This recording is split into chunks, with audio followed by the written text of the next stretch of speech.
Office শেষ করে বাসায় আসলাম। বাসায় আসার পর দেখি ঘরে জল নাই। তো আসলে চিটংয়ে যারা থাকি আমরা, ওরা চিটংয়ে ম্যাক্সিমাম জায়গায় হচ্ছে জল কিনে খেতে হয়। এটা আমরা সবাই কম বেশি জানি। তো এখন আমাকে আসলে কিছু একটা রান্না করতে হবে।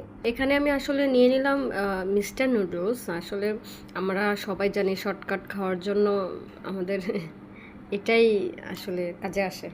আমি অলরেডি রান্না শুরু করে দিয়েছি, দেখতেই পাচ্ছেন। আমি কিন্তু প্রফেশনাল রাঁধুনি না, বাট আমি ট্রাই করি।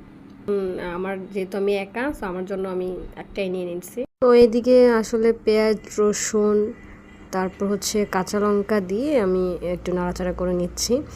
তারপর হচ্ছে আমি যেহেতু নুডলসের স্যুপ বানাতে চাচ্ছি, তো সেক্ষেত্রে আসলে আমি এটা বেশি ভাজবো না আর কি। এভাবে রান্না করে খেতে খুব ভালো লাগে নুডলস। তো সেজন্য আমি প্রায় যতবারই নুডলস রান্না করি এভাবেই খাই। আপনারা চাইলে একবার ট্রাই করে দেখতেই পারেন। নুডলসটা দেওয়ার পর হচ্ছে আমরা একটু আবারও একটু নাড়া দিয়ে দিব। তারপর হচ্ছে এর মধ্যে দিয়ে দিব একটা ডিম। আপনারা চাইলে ডিমটাকে ভেঙেও দিতে পারেন, বাট আমার কাছে হচ্ছে এটা এইভাবে খেতে খুব ভালো লাগে, সো আমি এভাবেই রান্না করি।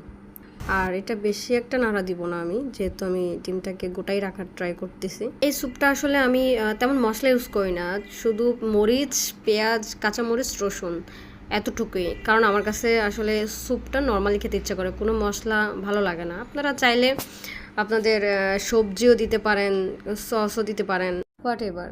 এর মধ্যে একটা কথা বলি আপনাদের, আসলে যারা চাকরি করেন, চাকরি করে আসলে রান্না করাটা খুব কষ্ট।